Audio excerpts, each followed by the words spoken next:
Coming up on this edition of Able to Cook, the one and only show that focuses on cooking and people with special needs and people with many abilities. We talk about Israeli cuisine, all that and much more when we go to Israel.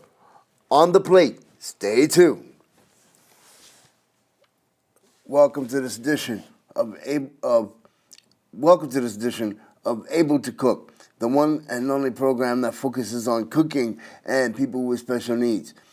And we focus on abilities on the plate and off. I'm Lawrence Seiler. Arlene's not here today. On this topic of Able to Cook, we focus on Israeli cuisine and cuisine of Israel. Let's begin. This is coming from wikipedia.org, www.wikipedia.org. Israeli cuisine is primarily comprises of dishes brought from the Jewish diaspora, more recently been defined as the development of a notable fusion cuisine characterized by mixing Jewish cuisine and Arab cuisine. It also blends together the culinary traditions of various diaspora groups, namely those of Middle Eastern Jews with roots in Southern Asia and North Africa, Sephardi Jews from Libya, and Ashkenazi Jews from Central and Eastern Europe. The country's cuisine also incorporates food and drink traditionally. Hold on a sec. Let me get.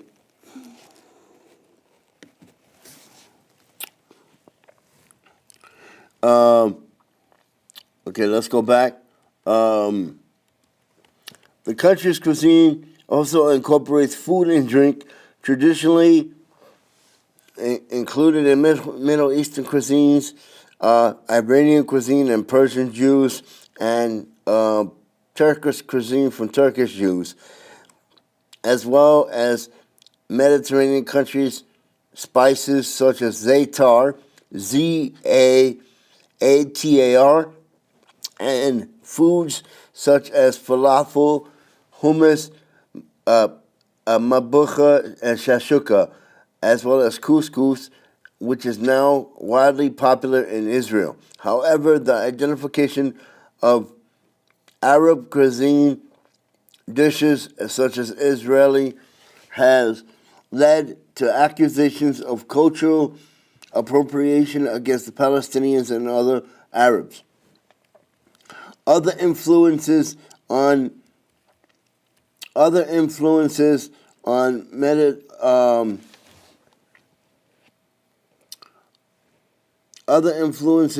availability of foods in Mediterranean, especially certain kinds of fruits, vegetable and dairy products, and fish. The tradition of observing kashrut, Kashrut,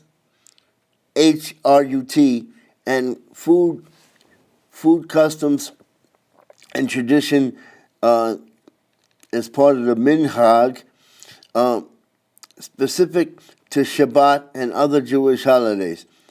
Examples of these foods include challah, jaknun, mawa, gefilte fish, hamin, and others, and other foods. New dishes based on agricultural products include oranges, avocados, dairy products, and fish, and others based on world trends have been introduced over the years. And chefs trained abroad brought in elements of other international cuisines. Let's go down here. Okay. Israel's culinary traditions comprise of foods and cooking methods that have a span of 3,000 years of history. Over time, these traditions have been shaped by influences of Asia, Africa, and Europe, and religious and ethnic influences have resulted in a culinary melting pot.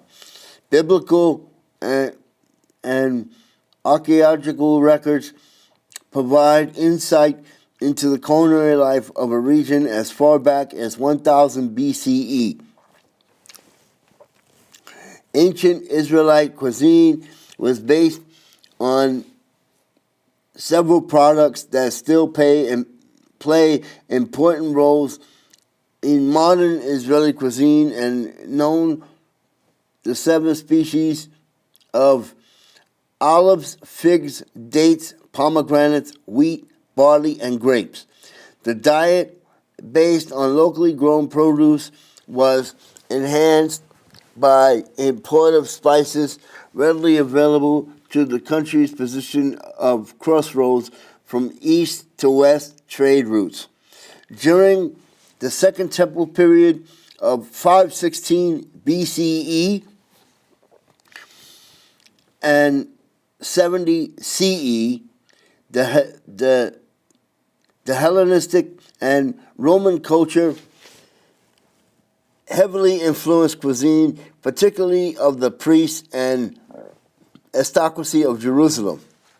Elaborate meals served that included piquant entries and alcoholic drinks, fish, beef, meat, pickled herring, and pickled vegetables, olives, and tart and sweet fruits.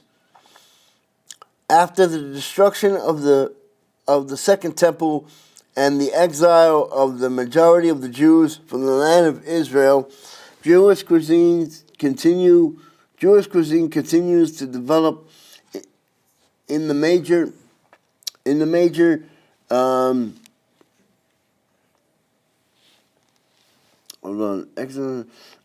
major countries where Jewish communities have since existed since the late antiquity, influenced by economics, agriculture, and culinary traditions of those countries. The old Yishuv, YISHUV, is the Jewish community that lived in Ottoman Syria prior to the Zionist Aliyah from the diaspora that began in 1881. The cooking style of the community was Sephardi cuisine, which developed among the Jews in Spain before their expulsion in 1492, and in areas that migrated thereafter, particularly the Balkans and Ottoman Empire. Sephardium, Ashkenazim, and the established communities and migrated after particularly the Balkans and Ottoman Empire. Sephardism and Ashkenazim, both established communities in the Old Yishuv, particularly in Jerusalem. They continued to develop their culinary style. Influenced by the Ottoman Empire, created a style that became known as Sephardi cuisine. The cuisines like pies, sambusak, pastels, and barekas, I'm going to repeat it again, sambusak, pastels, and barekas, vegetable gratins and stuffed vegetables, and rice and bulgur pilafs. Bulgur is a grain, which are now considered to be Jerusalem classics. Groups of Hasidic Jews from Eastern Europe also began establishing communities in the late 18th century and brought them their traditional Ashkenazi cuisine, which developed, however, distinct local variations, notably a peppery caramelized noodle pudding known as kugel Yerushalmi. Beginning in the first Aliyah of 1881, Aliyah means going to Israel and living, Jews began migrating to the area of Yemen and Eastern Europe by largest number, particularly in Poland and Russia. These Zionist pioneers were motivated both ideologically and the Mediterranean climate to reject the Ashkenazi cooking styles which they grew up with, and adapt by using local produce, especially vegetables such as zucchini, peppers, eggplants, artichoke, and chickpeas. The first Hebrew cookbook, written by Emma Meyer, was published in the early 1930s by the Palestine Federation of the Women's International Zionist Organization. Exhorted cooks from the Mediterranean herbs and Middle Eastern spices and local vegetables in their cooking. The bread, olives, cheese, raw vegetables have been became adapted by the basis of the kibbutz breakfast, KIBBUTZ breakfast, which is by the way, kibbutz is a farm, which is in more abundant forms served in Israeli hotels and in various forms in most Israeli homes today. The state of Israel faced enormous military and economic challenges in its recent years, and the period from 1948 to 1958. Israel became a state, or became a country in 1948. To 1958 was a time of food rationing and austerity, which is known as Zina. And in this decade, over 1 million Jews, immigrants, mainly from Arab countries, but also including European Holocaust survivors, inundated the new state, where they arrived with only basic foods that were available in ethnic dishes that had to be modified with a range of mock and simulated foods such as chopped liver from eggplant and turkey as a substitute for veal schnitzel, and for Ashkenazim and kubeh, which is Kubbeh, known from frozen fish instead of ground meat, for Iraqi Jews, and turkey in place of lamb kebabs of the Mizrah Jews.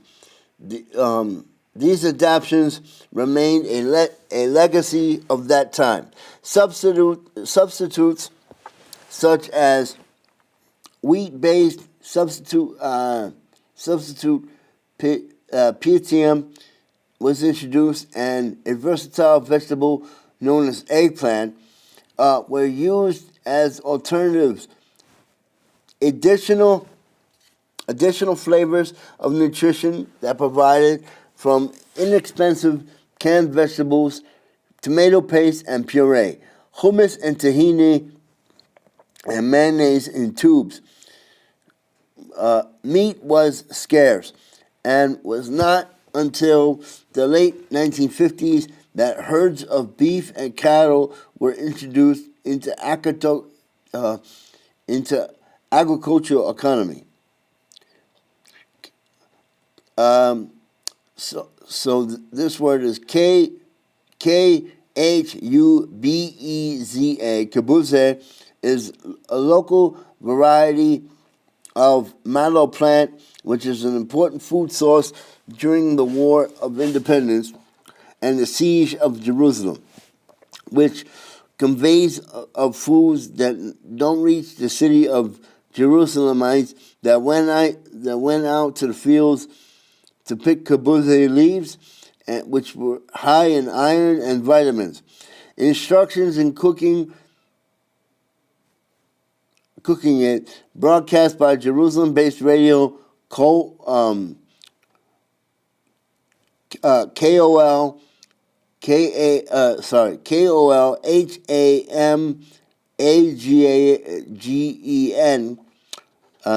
Kol Hamagan, was picked up in Jordan, which convinced the Arabs that the Jews were dying of starvation, and the victory was at hand. In past decades, food writers in Israel have been encouraged that the population to prepare kibbutz was on Israel Independence Day. Local chefs have begun to serve kibbutz and other wild plants gathered from the fields at an upscale restaurant.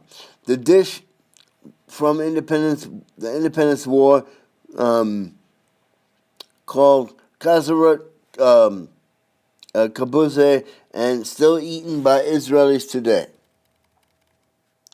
Immigrants to have Israel introduce elements in cuisine with cultures and countries for whence they came.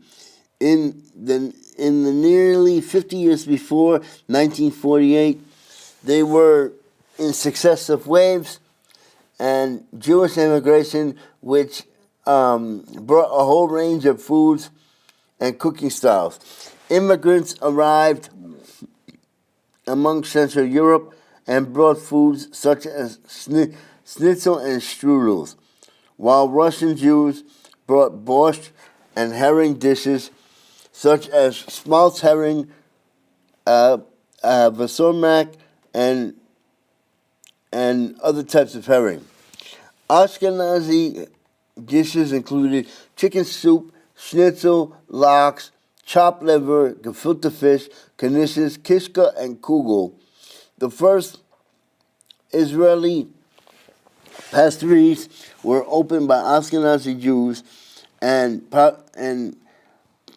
popularized cakes and pastries from Central and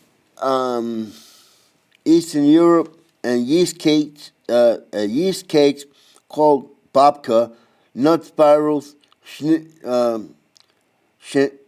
Shenneken, chocolate rolls, and layered pastries. After 1948, the greatest impact and the large migration of Jews from Turkey, Iraq, Kurdistan, and Yemen. The Mizrahi Jews, the Mizrahi Jews from North America, particularly Morocco,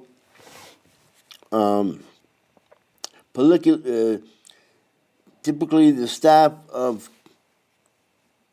army kitchens, schools. Let me go back here. Schools, hospitals, hotels, restaurant kitchens are considered the Mizrahi, Kurdish, and Yemenite Jews.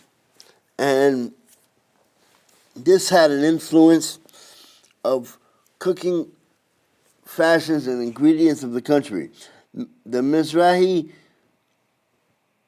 cuisine of Jews in North America featured grilled meats, sweet and savory puff pastries, rice dishes, stuffed vegetables, pita breads, and salads that shares many similarities with Arab cuisines. Other North African dishes are popular in Israel, including couscous, shashuka, mambucha, carrot salad, harami, which is slices of fish cooked in tomato sauce.